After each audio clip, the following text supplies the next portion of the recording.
What is good, YouTube? It's your girl Rocky, the Rocky Way, and I'm back again with another video. This video, it says something about we did your homework regarding Spider-Man. So everything you need to know before a brand new day. This past video, we did just react to two of the trailers. Fire. I'm not gonna lie, it is August. The movie has already came out, so I'm so sorry.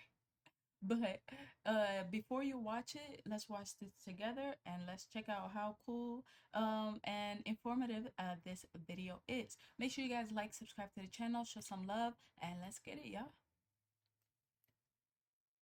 I'm so excited to watch this already. Like, this is crazy, right? We did your homework for Spider-Man Brand New Day. It's not just 3 Tom Holland Spider-Man movies you gotta catch up on. It's 14 Marvel movies, over 60 TV episodes, and 1 Disney Plus special presentation, and we are gonna recap all of it for you in this many minutes. I'm Eric Boss of the New Rockstars channel, and here is a full recap of everything you need to know going into Spider-Man Brand New Day. The full MCU history of Peter Parker, Bruce Banner, Frank Yes, we literally just saw him. Let's Hulk. Castle, Yelena Belova, the DODC, the City of New York, and any helpful context we think you might need about Marvel Studios' broader plan for Avengers Doomsday and the Mutant Saga. Let's take this character by character, starting with Tom Holland's character and his MCU history leading up to Brand New Day. It's kind of hard to do because literally no one knows who this guy is. Like, who's this rando? He kind of looks familiar. I believe this is a guy who told MJ his name was Peter Parker while getting donuts a few Decembers ago, but now he's claiming his name is Maynard and he lives across the hall and he's always sticky. Weird dude. Since Doctor Strange's memory wipe spell erased all record of Peter Parker from existence, Strange did do a memory wipe. We must temporarily undo the runes of Cop Call to even remember his history. There we go. Peter Parker's MCU story technically begins right here. Holy!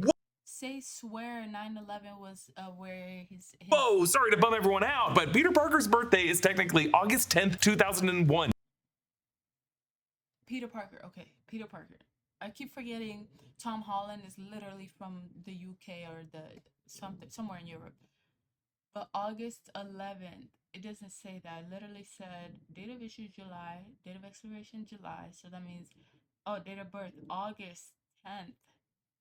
You lying? Why are you lying to us? 1 in the MCU timeline, according to his passport close-up that we saw in a deleted scene for Spider-Man Far From Home, which is 1 month before 9/11, and many believe that Peter Parker's parents died in those tragic events, explaining why he would have to grow up with Uncle Ben and Aunt May. It's very, very sad if true. Actually, they picked the date of August 10th because that day in 1962 was Spider-Man's comic publishing debut in Amazing Fantasy number 15, a cover that will be recreated in this movie. But canonically in the MCU, Peter Parker's MCU origin is right here. Nice work, kid. Iron Man 2. The year is 2011 in the MCU timeline, and a 10-year-old Peter Parker attends the Stark Expo during the events of Iron Man 2, when longtime enemy of the Stark family, Ivan Vanko, aka Whiplash, attacks by turning Justin Hammer's armored suits into remote-operated weapons. Iron Man saves this kid wearing an Iron Man mask, who was later retconned to be a 10-year-old Peter Parker, according to Tom Holland and Kevin Feige during the Spider-Man. I swear. I can confirm that as of today, Holland continued. I literally had a conversation with Marvel Studios president Kevin Feige only 20 minutes ago. Maybe I've done a big old spoiler, but it's out there now. It's cool. I like the idea that Peter Parker has been in the universe since the beginning. Wow. Spider-Man Homecoming press tour in 2017. But at the time, the kid was actually played by Max Favreau, director Jon Favreau's son. And he actually appeared earlier in this movie in a quick point of view shot as Tony Stark was pushing away through the crowd at the expo. But right here is the first time Peter Parker meets Iron Man in MCU history. And it's why Peter included a shot of the World's Fair globe in Flushing in Homecoming. This was the moment Peter wanted to become an Avenger and why he always loved Tony Stark. Hopefully y'all watched Homecoming. In particular. Next, Avengers. The Battle of New York in 2012 was an eventful. I'm so sorry if it's like laggy. This is the second video. Sometimes my computer does like bug out when I'm shooting a long video or whatever it may be. Moment for all MCU characters, so hopefully it will still be good. Particularly in the New York area, and we will revisit it from Bruce's point of view in a bit. I don't like it. But for Peter Parker, it was the aftermath of this battle in the damaged Grand Central. We might not finish this whole video chat because I can see myself lagging on the screen. I don't know what's going on, but I don't like it. And Central Station, where Hulk. I might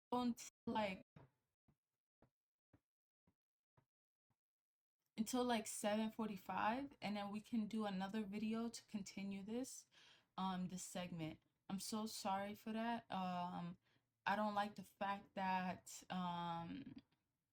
you know, it's lagging. If it's not lagging, then we're good. I can watch the video, but sometimes there's nothing I can do. I'm so sorry. Like, I'm just starting right now, so I'm just trying my best. All right. All right, let's get back to it.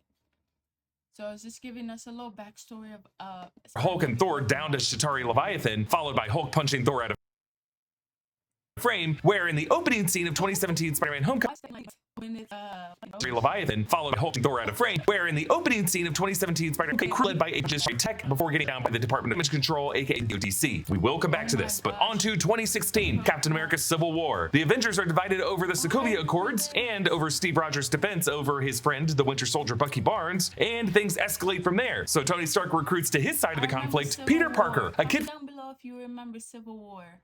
If you remember like any of these low key, from the beginning, actually from his early life. If you remember this Iron Man 2, I don't know if I watched. Well, no, I'm pretty sure I watched Iron Man 2, but it just wasn't at the movies. It was like A kid from Queens whose spider abilities and street-level heroics on YouTube have gotten Tony's attention. This is the first time we see Tom Holland as Peter Parker in the MCU, and it's the first time we meet Marissa Tomei's Aunt May. In this conversation in their apartment, we learn that Peter has had his powers for 6 months, meaning that he had gotten bitten by the spiders sometime in late 2015. We still don't know what that spider bite looks like or how it went down, but in this scene, Peter tells this to Tony. Look, when you can do the things that I can, but you don't, and then the bad things happen, they happen because of you. At the time, this seems like paraphrasing of the with great power comes great responsibility mindset, and potentially a reference to Peter feeling regret over not being able to save his Uncle Ben. But 10 years later in 2026, the Russo brothers who directed the scene clarified that in their view, the MCU Uncle Ben's death was not caused by Peter's inaction, but rather some kind of accident. Spider-Man was one of my favorite characters growing up. Sure. If not my favorite. And what I related to was What do you mean, sure? this idea okay, like, sure. of a kid with incredible responsibility, right? And I think that you could manifest that responsibility through accidental death, right? And feeling the pressure of and the sense of loss in your life in a way that would keep the spirit that we wanted and what Tom Holland is as an actor than if he blamed himself for his Uncle Ben's death. I think he's a very different character. So in our minds, no, he wasn't responsible for Uncle Ben's death, and that would have been a different interpretation, a more intense interpretation of the character. Tony and Happy Hogan fly Peter Parker to Berlin and equip him with a new Spider-Man suit armed with Stark tech. Peter snatches Captain America's shield, really pisses off Sam Wilson and Bucky Barnes, and comes up with an Empire Strikes Back inspired solution to bring down giant-sized Scott Lang by tripping him up with webbing. Captain America Steve Rogers ping Peter Parker, but leaves him okay. And at the end of this airport battle, Tony Stark sidelines Peter from there. We jump into Peter's perspective of this war airport battle, and Tony and Happy dropping him back off at home in Queens. Tony allows Peter to keep the Spider-Man suit on the condition that he'll be responsible and check in with them. And then we jump ahead to fall of 2017. Peter is now a sophomore at Midtown High School, building a Lego Death Star set with his buddy Ned Leeds, pining after Liz Allen, and being part of the academic decathlon team with these two and MJ Watson, Eugene Flash Thompson, and various others. Ned finds out that Peter is Spider-Man, and in their various conversations, we learn that it was indeed a spider that... If you guys watched the other video I just posted, I was literally talking about... Oh, chat. What the fuck? I'm so sorry, y'all. I'm so sorry. There's nothing I can say. I ain't gonna lie. Alright, let me just get back to it. I'm just trying. That bit Peter. Spider's dead, Ned. It's in this movie where Ned really defines himself as the ultimate best friend, the man in the chair. And it's what inspired this new shirt that we have at our merch store, nerdrite.shop, the guy in the chair shirt. Honestly, I feel like the guy Hey, that's low-key tough, I'm not gonna lie. in the chair Is your whole channel Spider-Man? Like, okay then, alright. A lot of your SC, Marvel, Cassie, Nelson, Murdoch. guy in the chair for some of your life. And if you have that for someone else, you can get the shirt. It's my favorite new shop and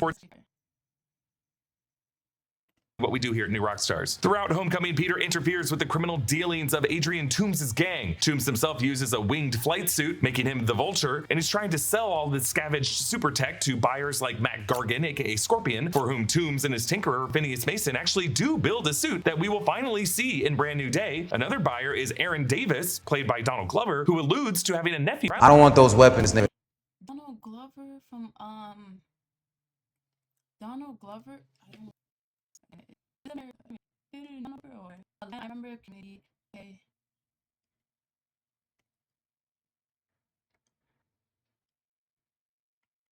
Didn't die. I got Super Mario Galaxy movie that we Spider-Man and Into the Spider-Verse. I should have put song too.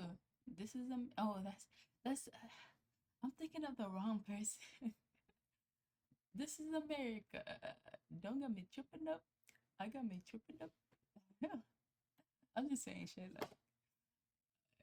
Alright, let's keep going. I got a nephew who live here.